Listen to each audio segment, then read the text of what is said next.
अस्सलाम वालेकुम जी। फ़याज़ रामे आप लोगों से मुखातिब है और उम्मीद है आप सब लोग खैरियत से होंगे और शुक्र अल्हम्दुलिल्लाह मैं भी ठीक हूँ। बात करेंगे सीमा हैदर केस के हवाले से और बहुत ही अहम अपडेट आप लोगों से शेयर करने जा रहा हूँ। जी हाँ, अपडेट ये है कि जैसे ही गुलाम हैदर पाकिस्तान आया है तो मुख्तलिफ तरह के प्रोपोगंडे शुरू हो गए हैं, क्योंकि सीमा हैदर और AP सिंह को जान के लाले पड़ गए हैं।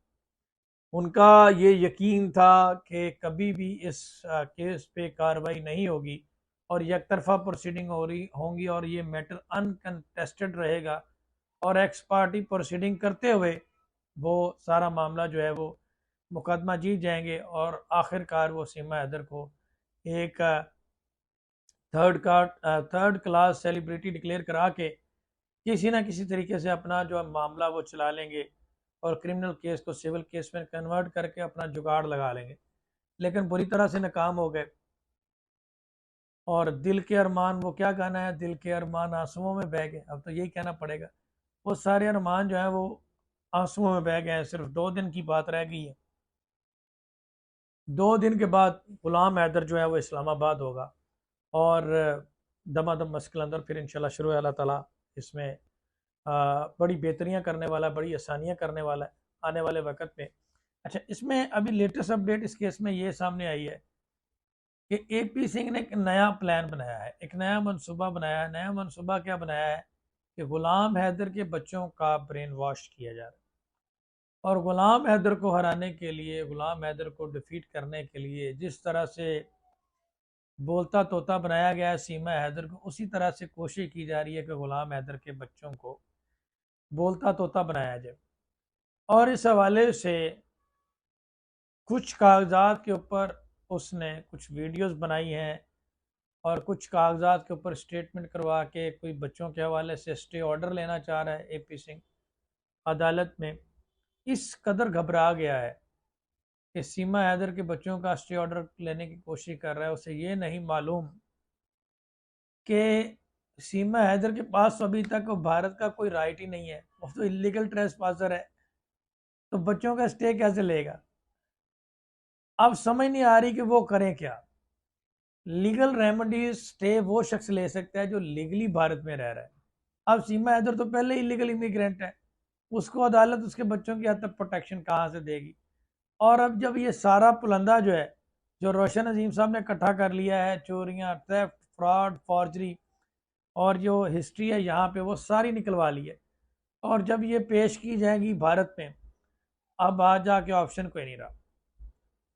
और उन्होंने कहा कि फिर फाइनली तैयार किया जाए बच्चों को कि वो गुलाम हैदर के अगेंस्ट तहफ़्फ़ुज़ लेने के लिए अदालत में पहुंचे। अब तहफ़्फ़ुज़ कैसे मिलेगा वो भी नहीं मिल रहा। तहफ़्फ़ुज़ किस बात का, कि बच्चे ये बयान दें कि उन्हें गुलाम हैदर से ख़तरा है, गुलाम हैदर उनको टॉर्चर करता था, तशद्दुद करता था, पाकिस्तान में उनको ख़तरा है। वही सारी कहानियाँ जो सीमा हैदर जो है वो अब से पहले जो है वो सुनाती रही है। तो बात तो सिर्फ ये है कि अब इनके रंग उड़े हुए हैं, बात इनके पास कोई नहीं बची, जान के इनको लाले पड़े हुए हैं। और कभी कह रहे हैं गोली लग गई है, कभी कह रहे हैं कुछ हो गया। अब गोली वाले का आप हाल देखें, ठीक है, जिसका मुंह ही गोली जैसा है, गोली से छोटा मुंह है उसका, यकीन करें, जिसको कह रहे हैं गोली लग।